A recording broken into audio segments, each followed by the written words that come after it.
young voters, not only to get to ballot boxes, but in dealing with reproductive freedom, dealing with banning books, dealing with all those types of issues that Georgia and Florida and Texas have been pushing forward, and these affronts to your fundamental freedoms as Americans for the most part. But a lot of it is focused on the younger voters. And a lot of it seems to be trying to suppress them, to stop them from getting to the ballot box. What effect do you think the actions of these state legislatures are going to have on your generation? Will they be successful in slowing you down from that growing vote, or do you think you're going to overcome those obstacles?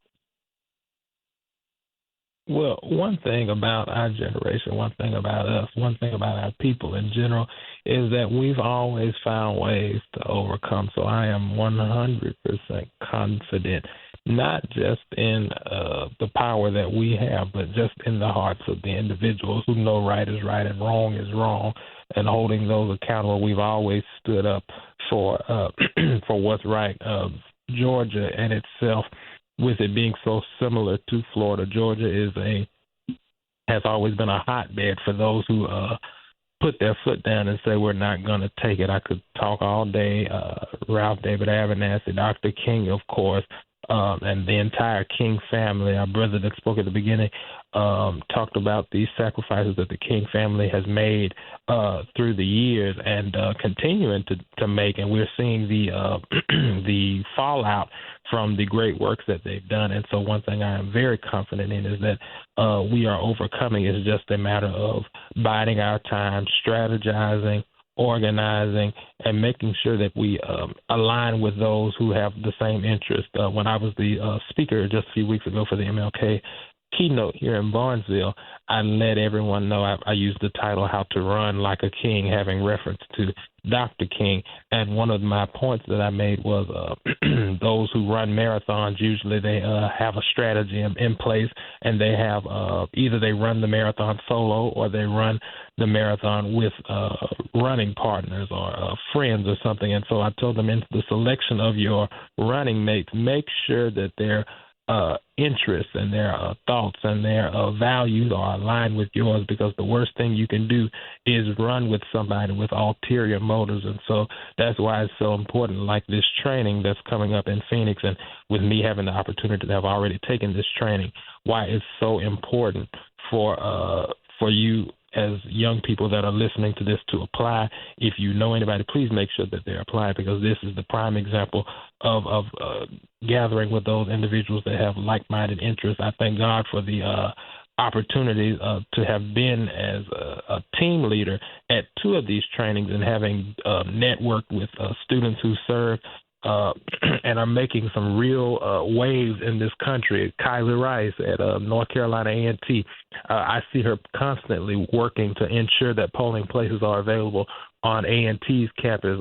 Maya Sain and Jordan Braithwaite down at Grambling State University, they are constantly involved in something. They were just at the Louisiana State Capitol speaking to the to the legislators there in Louisiana regarding the redistricting that's taking place down there.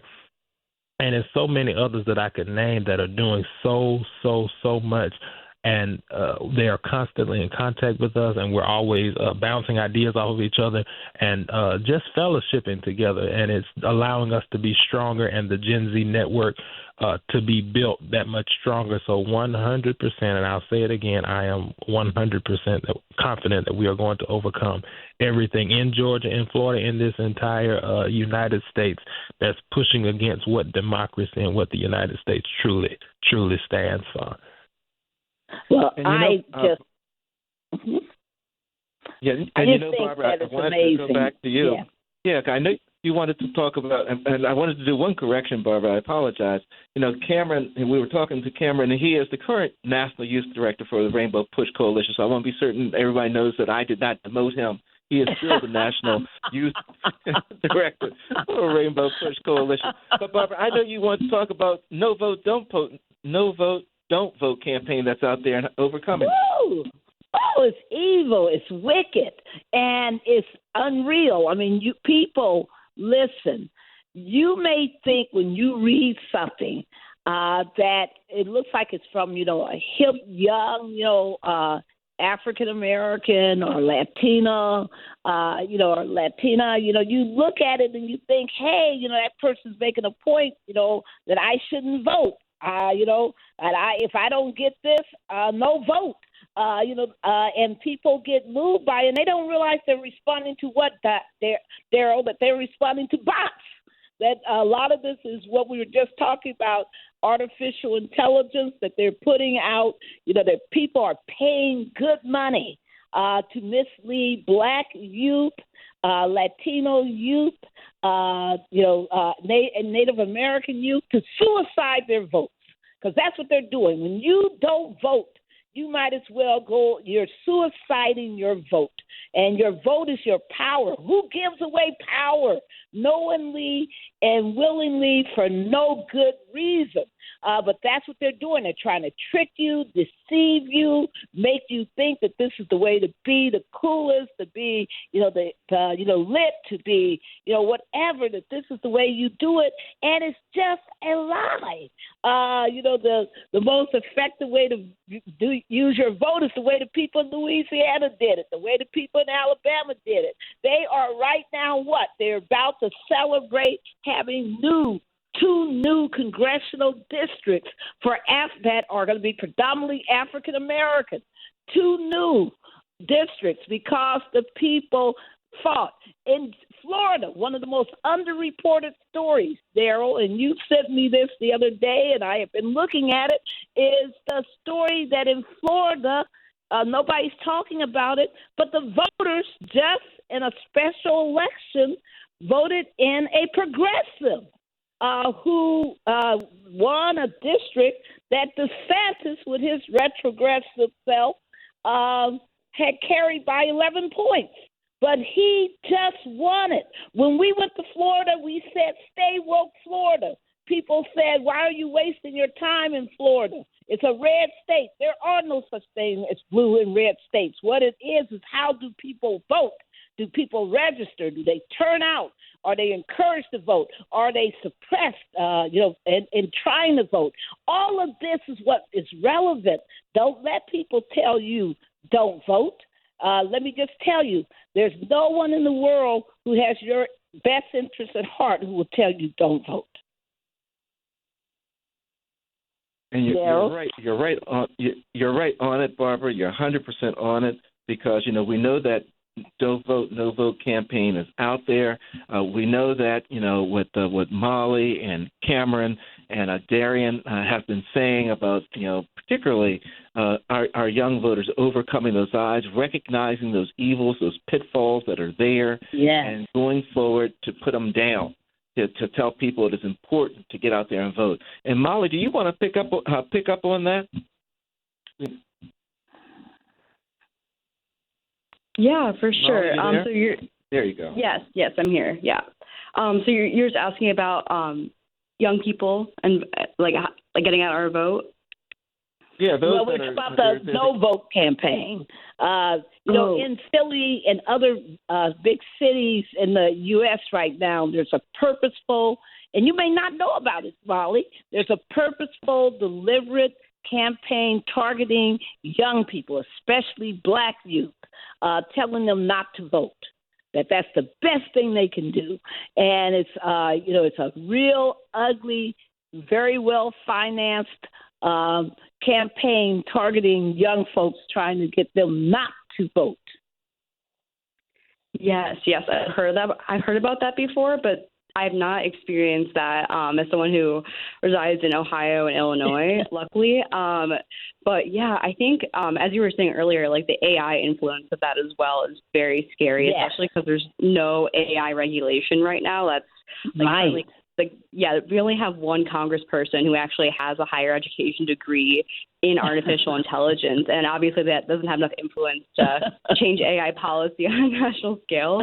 But it's really scary, and I think that what I was saying earlier about like putting out proper information on social media, or at least sort of building some sort of trust in like a trust network, basically, for people to actually listen to, because oftentimes on social media, you never know what to believe, but it's important to have accurate information out there for students to access, especially when it comes to information about voting. I know a few students I've talked to are very distrustful of their vote in general, like, oh, my one vote will make an impact. But really, you as a voter and believing in the power of the system and believing in your own vote is the most important thing. That belief inspires other people to vote and can actually create collective action to make an impact and cause change. So I think that, And in general, if people want to contact you, Mollie, how do people get in contact with you?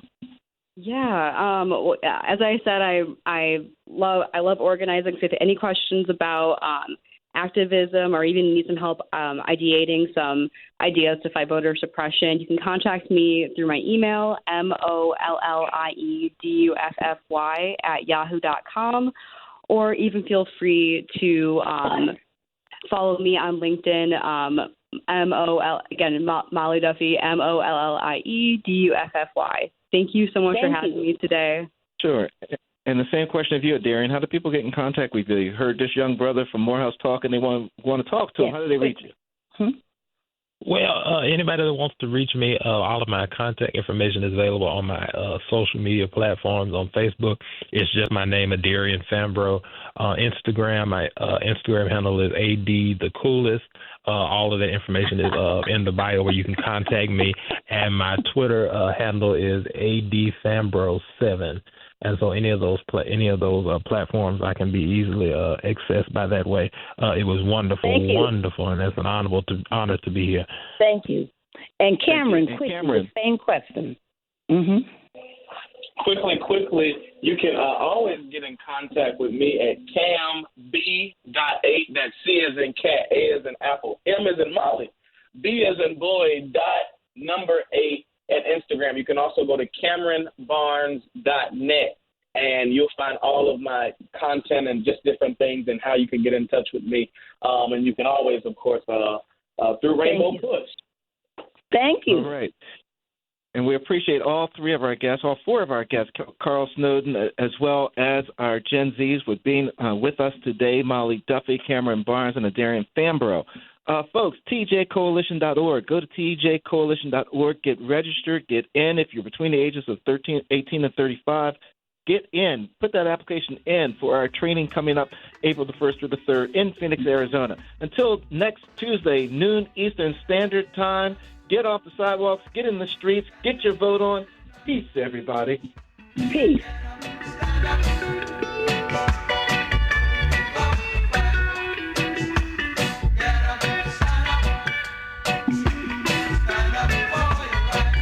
News Talk 1450 WOL-AM, where information There are is everyday power. actions to help prevent the spread of respiratory diseases. Wash your hands. Avoid close contact with people who are sick. Avoid touching your eyes, nose, and mouth. Stay home when you are sick. Cover your cough or sneeze. Clean and disinfect frequently touched objects with household cleaning spray. For more information, visit cdc.gov/COVID-19. This message brought to you by the National Association of Broadcasters and this station. The 6th Annual Urban One Honors, Best in Black, airs Sunday, February 25th, 8 p.m. Eastern on TV1, with performances by Mary J. Blige, Dionne Warwick, Chloe, Frankie Beverly, Donald Lawrence, and more, with performances by Tiana Taylor, BB Winans, Damon Little, Angie Stone, and still others to be announced. The 6th Annual Urban One Honors, Best in Black, airs Sunday, February 25th, 8 p.m. Eastern on TV1. What if an art collection gave you a fresh new way to see yourself and the world? Discover the Barns of Philadelphia. On the walls of the Barns, artists such as Renoir and Picasso share space with stunning African mass and Native American jewelry in ensembles that invite the viewer to draw their own connections across artistic traditions and time in a singular immersive experience. From tours and classes to family programs and art after hours with cocktails and performances, there's something for everyone. The Barns. See art differently. Tickets at barnesfoundation.org. WOL Washington, D.C. W240DJ Washington. 95.9 WMMJ HD3 Bethesda. WKYS HD3 Washington. WPRS HD3 Waldorf and worldwide at WOLDCnews.com. The views and opinions of the following show do not necessarily reflect the views and opinions of News Talk 1450 WOL, Radio 1 Incorporated, or their management.